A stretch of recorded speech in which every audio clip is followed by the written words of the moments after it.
When the rabbi asked me last night to come and speak with you tonight, I hesitated for a moment because I wasn't prepared to really talk about my family's experience, but I think I hesitated for like 5 seconds. What I want to talk with you about tonight are the two most amazing, brave people I've personally known in my life. And I've known some pretty amazing people. My mother and my father, Susan Shoah Goldschmitt and Otto Goldschmitt. They met by happenstance in Marseille in 1939, and then both their lives were shattered as they went totally different directions and came back together again totally by happenstance in 1945 back in Marseille. Neither one of them was from Marseille. When Steven Spielberg was doing Schindlers List, a group of survivors came to him and said that a lot of what was in the movie, what was in the script, was in fact not true. And that is fact. And they enumerated it for him. And he actually, as the story is called, put his head in his hands and said he was going to cancel the movie. And they said, don't do that because the story still needs to be told. So he said, what can I do? And they said, we want to tell our story. And that day he wrote a check for $7 million to start the Shoah Foundation. The reason I say that is my parents, what it did was it created a group of interviewers and videographers to go around and capture the stories of the individuals who survived the Holocaust. And my parents were among the first group of people to be interviewed. And that information was published. It is public information. Some of it is digitized online if you go to the Shoah Foundation or to some universities. I want to give a set of these DVDs to the rabbi to share. Because what it is two people's stories. I was being interviewed before by Burlington Cable, and I was asked the question, what I'd want to have taken away tonight. That's really for you to decide. But from my point of view, the problem that we have, and the problem that we have today, is we're living in the echoes of the past, but with the drumbeat of foreboding of a potential future. And the way we deal with that, and the reason we sing the words of Anne Frank, is by understanding what it means to people, not to large numbers. People have a very difficult time relating to the number 6 million. But they have a very easy time relating to a girl in an attic who writes a diary.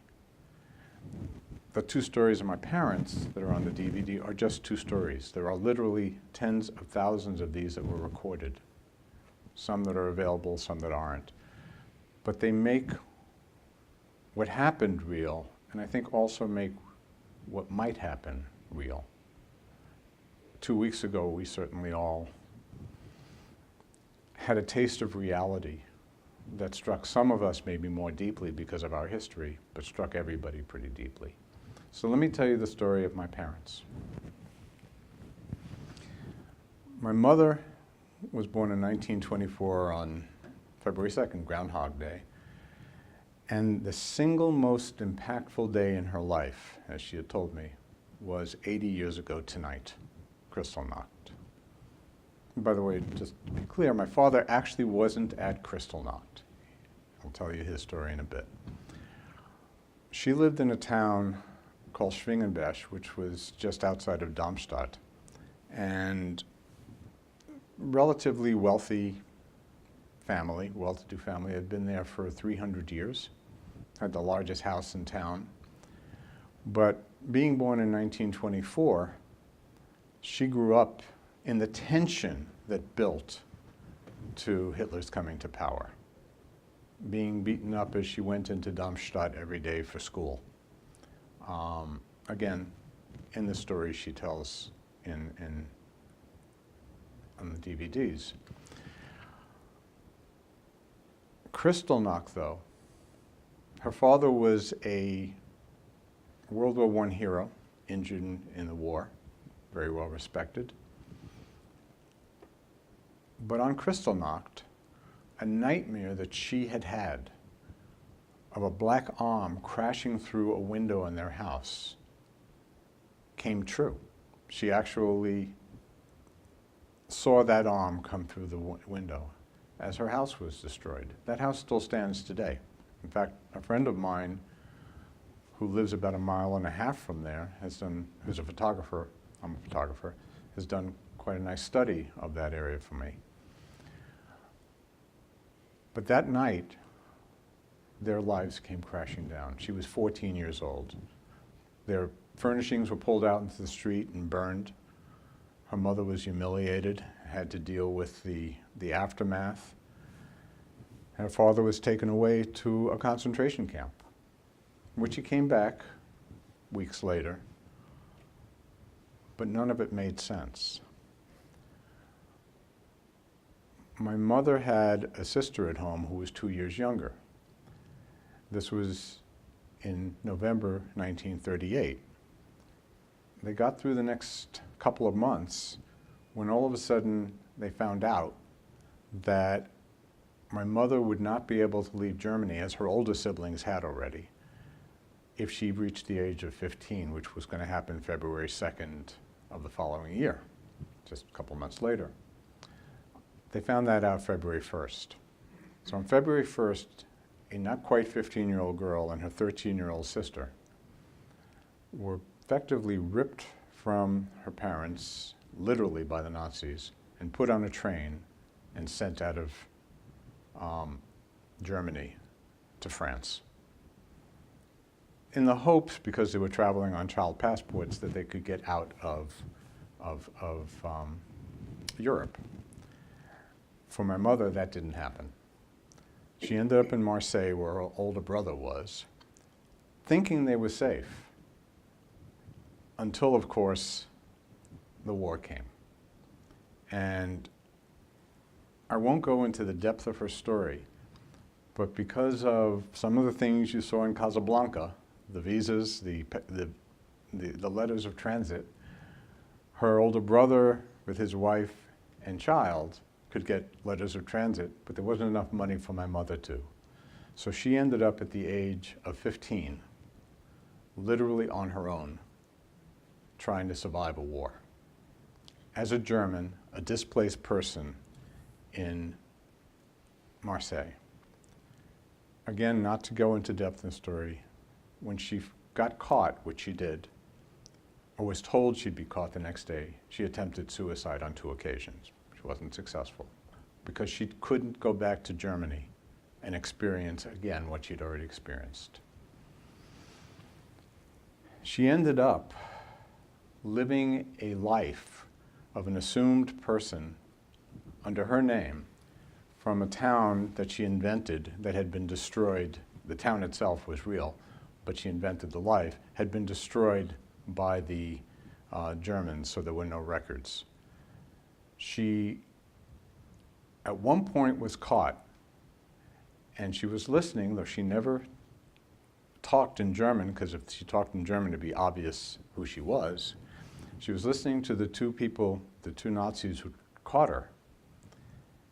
And in German, one of them said, and this will remind you of, how many of you have seen Exodus?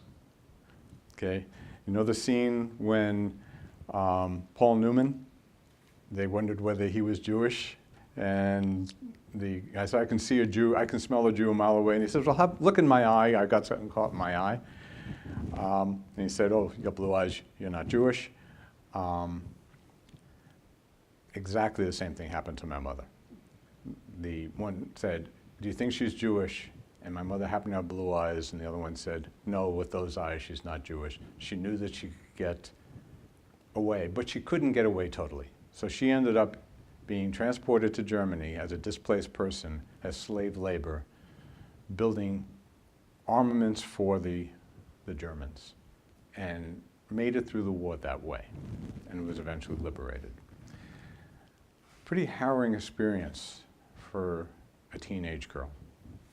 Again, there's much more detail, including bayonets being put in her chest and things like that. I'll bring her back when I finish the story of my father. My father was born in 1909, so she was born in 1924. There was a 15-year difference between them.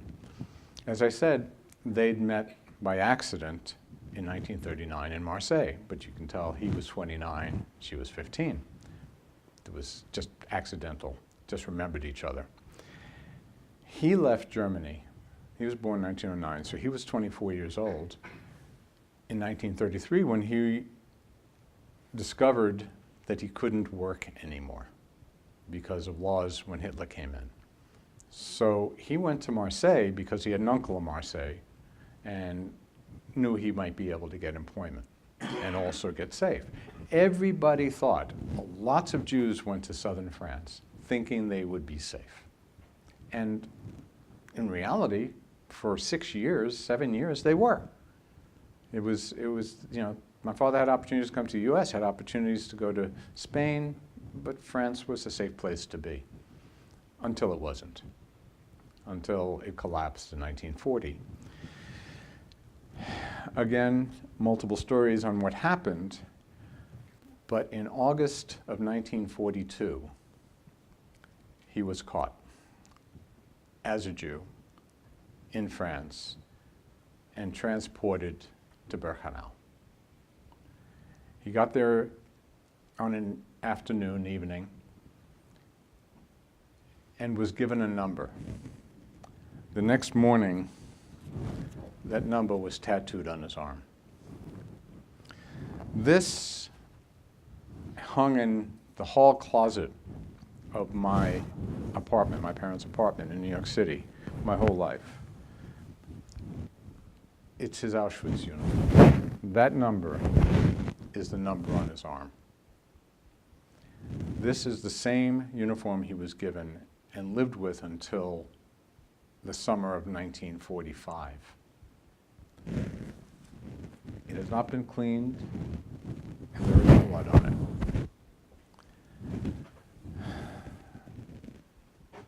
So why'd I bring it?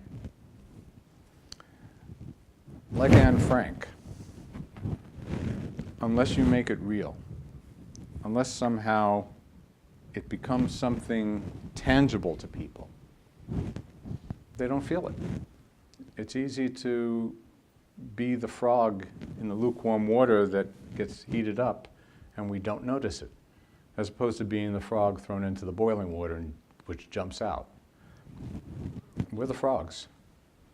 Our whole society is frogs. We're living in a time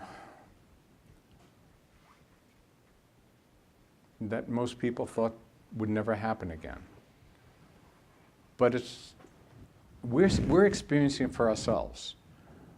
But if somebody's living in Yemen, they're experiencing the same thing. They're just not us. We're living in a time when a lot is at risk. And the only way that anything is going to change, which did happen somewhat this week, the most young people voted in the history, first-time voters in the history of the country. Unless individuals sort of stand up and say, I understand what can happen and this is important, and something's tangible to me and I understand in a tangible way what happened to this person in the past, what's happening to these people right now, we're going to let it happen. So my takeaway is not so much, or my takeaway for you is not what I want. It's really what I hope you want. It's some awakening. Now, the reality is, I know that in this room, the likelihood is I'm talking to people who are already awake about this. You wouldn't be here tonight otherwise. I think our job is to help awaken other people, to get somehow a message across. Somehow some people say, yeah, my mother-in-law, not Jewish, 91 years old, has a set of these discs. She has a caretaker. Tomorrow they're going to watch it together. I think that's the way in which we influence people. I'll leave you with the most impactful conversation I ever had with my father. I was 8 years old. And if you look at my family tree, except for some in his generation who did get out, and my mother's side too, got out to the United States mostly, some to South America and places like that, very few number. My whole family tree is cut off. There's nobody in my grandparents' generation who survived the war, not one person. There's nobody who was in Europe at the start of the war other than my parents who re-met by accident, purely by accident in Marseille, because it was the only place they knew after they were liberated. They happened to go there and happened to meet each other again. They were the only two in my whole family who survived. And I asked my father when I was 8 years old, why? Why didn't the rest of the people leave? Because, at least for me, it was obvious. And he said, and this is pretty close to his accent, well, that was our home. And nothing like that could ever happen in our home. And this is your home. And nothing like that could ever happen in your home until it does. 8 years old. Sort of stuck with me. I think we're at that time when it could happen. Now, I want to leave on a little bit of a positive note. So, somehow we get through things. Somehow we muddle our way through it. The question is, how much pain is there between now and then? This is a picture of my parents on New Year's on Nantucket about 20 years ago, over 20 years ago, having the time of their life. They found a way to get pleasure out of life after all pleasure was taken away from them. And we'll find a way through that. But if we don't work at it, there's going to be a lot of pain to get from here to there. So, thank you.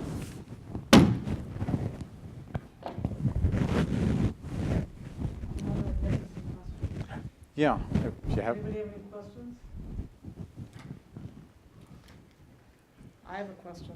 Yeah. How long was your father in Auschwitz, and what kinds of things did he do there? And All right, well, when did he get out? How did he get out? So that's a question I was actually asked a little earlier, but so my father was in Auschwitz the day after he got to Auschwitz in August of 1942. He got his tattoo and got his uniform. And that's pretty much when they turned on the gas chambers. He was 30 years old, and 32, and very strong and healthy. So he was selected out. The day he came with a group of 1,000 people. The next day, there were 300 left. He was among the group who had to bury those 700 people. That was obviously a very difficult time. But because of his health and some guile, he was selected into a group because they needed workers. And Auschwitz, Birkenau, had 2 camps. They had multiple small camps around them, but they had 2 that were devoted to coal mining. One was Auschwitz. My father was transferred to that camp and spent the next 2.5 years actually as a gardener, and he knew nothing about gardening. He just made it up, but working within the camp. So he wasn't directly involved with the death camp, but he was in Auschwitz, which was part of Auschwitz, until actually February, March of 1945, at which point the Russians were coming, and no, not the movie, and they pulled the people out and tried to get them to move towards Dachau. And so he was on a march to Dachau. Long story short, in that process, the Americans came. And actually the British for my father, the Americans for my mother, and they were liberated. So they were liberated in April 1945, both of them. Actually, April 24th, 1945. And again, there are lots of steps in between: malnutrition, illness, giving up, for a while being willing to just let it end, but somehow having the strength to go forward. That's why I think of them as the bravest. I don't think of that they were brave for surviving what they survived. They were brave by getting to that point. That's what made them brave. Any other questions? Yeah. Howard? Yeah, hi. First of all, thank you very much for speaking to us. I'm actually curious, because I'm also a child of Holocaust survivors, and my dad took him about 25 years or so after the war to really start even talking about what happened. So I was kind of curious, and he did after that, but did your parents, did they talk about what happened, or did it take them a long time to talk after? They were both very different in that respect. And in fact, one of the questions that was asked by Burlington Cable was how it affected me. I've got to be very honest, and you might have similar experience, I don't know. There's no way you grow up in a house that's a few years removed from parents who were in concentration camps and not be affected by it. So my father was always talking about his experiences, which I couldn't relate to at all. And in fact, I blotted him out. I couldn't hear it, I couldn't believe it, and I thought he was just a doting old man, because he was in his 40s when I was born. It took me quite a while to start listening to him. My mother, on the other hand, never talked about anything. That's why the Shoah opportunity was so incredibly cathartic, not just for them, because even my father, who did talk all the time, never had a chance. There were multiple hours of him just talking. And I listened to those again, as I said, today. It's amazing what's in it. He never had the chance to talk from beginning to end. These videos he does. My mother never talked about it at all. And I learned things when I was in the room when it was done, but I heard things and learned things that I had no inkling about. And to be honest, I was a little closed off when I was younger to listening or asking, because it was not something I could relate to. I lived in Manhattan. I liked reading comic books. I liked going to school. I liked playing stickball in the street. Somehow I couldn't relate to that. So I don't know if your experience is similar, but it was a coming out for them and an awakening for me over many years. Other questions? I have another. Could you just talk briefly Sure. about your mother and what her experience was and where she ended up? Well, her experience was that when her brother, I'm sorry to say, abandoned her, I think he made bad choices. His sister probably should have taken priority over him, not his wife and child, but abandoned her in Marseille and left him with a friend. She ended up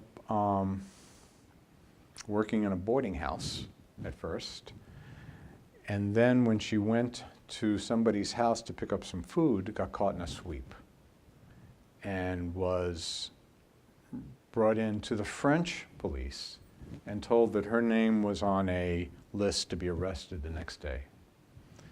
And again, as she talks about on the tapes, she took all the money, she had some money, and went to the apothecary and bought sleeping pills and woke up the next day in a hospital run by nuns. They kept her there for 5 weeks outside of Marseille and then released her. And she got caught again and brought into the same place and was told again she was going to get arrested. And she went back to where she was working and made another attempt and again ended up in a hospital. At that point, the nuns sort of couldn't do any more.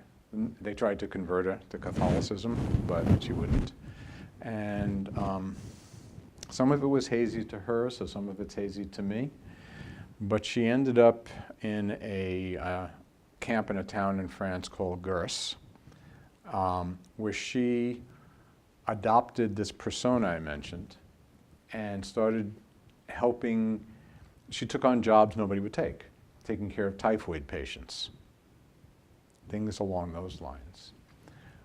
Eventually she was caught, but as I mentioned, they thought she was Jewish, but said no, she wasn't. This was 1942. They thought she wasn't Jewish. They were talking in German. She spoke just French. Luckily, she had a very good accent. And they decided that she was good forced labor. So she ended up in Germany. She was never 100% sure where, building fortifications and things like that, never talking to anybody until she was liberated in 1945. Both my parents then found their way back to Marseille, as I said, because they had that was the only place they knew. They had no family left in Germany. They had no homes left in Germany. And then they met by accident in Marseille. And they're all the parents? Everybody was gone. Everybody was gone. It was some died. Natural causes are a tough phrase because when you're starved to death and living in ghettos, it's not really natural causes. A lot of the causes were not natural. When your father was liberated, Can you stand up so the Oh. camera can hear? when your father was liberated, what kind of condition was he in? Do you know, was he sick after all that? He was, actually, I think he was in much better shape than you would have expected.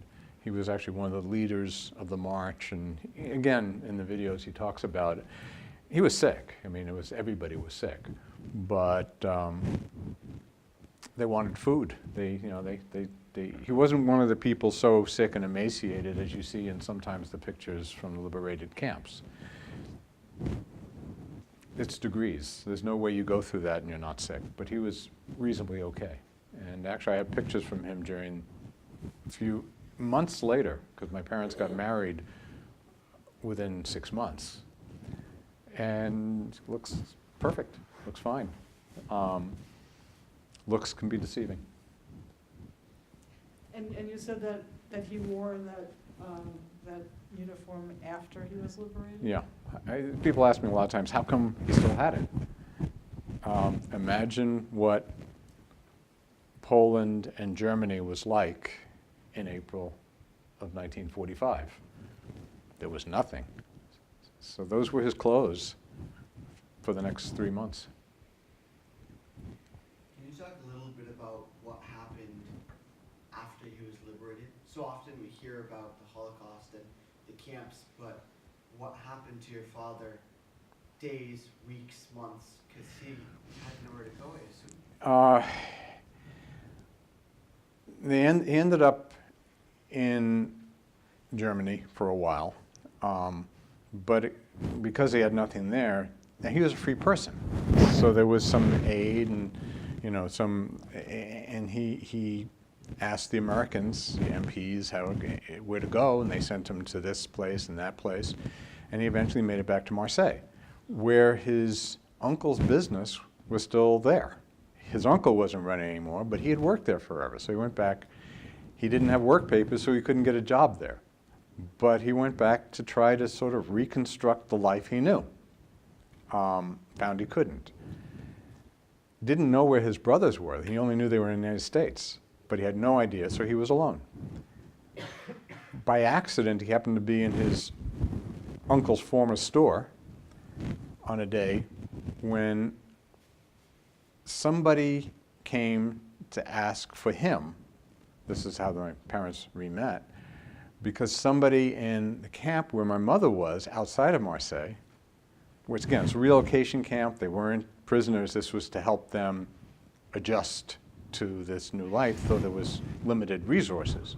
This was not, this is post-war. This is like everybody feeling, we want to help you, but I've got nothing to help you with, and there's so many people who need help. And so there was a person who was at that camp who knew my father, knew he had worked there, and sent my mother to go and see if she could find my father. He happened to be in the store that day because he didn't work there anymore. She came in, he sort of recognized her a little bit, and she asked for him, for this other person, and then, you know, they started a relationship. She was no longer 15, he was no longer 29, she was 21, he was, you know, close to 40. So that's what happened to them. And the world came around them. When they got engaged, the mayor of Marseille was at their wedding, senior members of the military were there. So once it ended, in a physical sense, it ended. And then they got passage to the United States with sponsorship of his brothers. And again, my mother also didn't know where her sisters were. It turns out they were all living within a mile of each other in New York City. All of them. And they sponsored them. And they found out, they were discovered because somebody wrote a story about my parents that ended up in the Aufbau, which was the New York Jewish newspaper, and my father's brothers saw it. And that's how the family reconnected. Where exactly were your father or mother were living, or where were they at the time Hitler? Well, both of them were at their home. So my father was in right outside of Mainz, in a town called Ebersheim, and he was actually working in Mainz at the time as an apprentice in textiles and haberdashery, which is how we ended up in Marseille doing the same thing. And my mother was a teenager going to school in a town near Darmstadt called Schwingenberg, which still exists today. It's one of those picturesque little town, and her family still exists. So both of my families had been there for hundreds of years. This was their home, much more than this is my home. Yeah. How long after Hitler died did they get to their respective cities? How long after Hitler, coming into power? yeah. Months, literally a month. Hitler came into power in April of 1933. My father left, well, I should say my father left Germany in the summer, in May of 33, because he couldn't, nobody would buy from the company, the Jewish company that distributed textiles for the haberdashers. They stopped buying as soon as Hitler came in, so he had no work. My mother started to experience persecution pretty quickly thereafter, and her father couldn't do his work anymore and whatnot, but she didn't leave because she was a child. She didn't leave until, as I mentioned, after Kristallnacht. Within 2 months of Kristallnacht, she left. She had no choice. Well, she would have been trapped forever because she would have hit 15 and couldn't leave the country. Yeah. Was your mother able to make peace with her brother? With her brother? It's a good question to ask just stopping at the make peace. She had a very difficult time making peace with what happened to her. More so, I think, than my father, who was always scared but outlived a lot of his bitterness. She did towards the end of her life, which ended 10 years ago this fall. As far as her brother's concerned, to be totally honest, I think she maintained a fantasy about him. He became a very, he has another quick story I'll tell, has nothing to do with the war, had to do with, you just never know what's going to happen. He became a very wealthy businessman in Mexico and the major supplier for DDT to South America once it was banned in the United States. I found that out after he had passed away, and let's just say that we weren't exactly proud, so not every story is a happy ending. And I think she had as much difficulty with that as she had with what happened to her. Okay, well, thank you very much. Thank you Appreciate very it. much. This was very, very meaningful, and I'm so glad that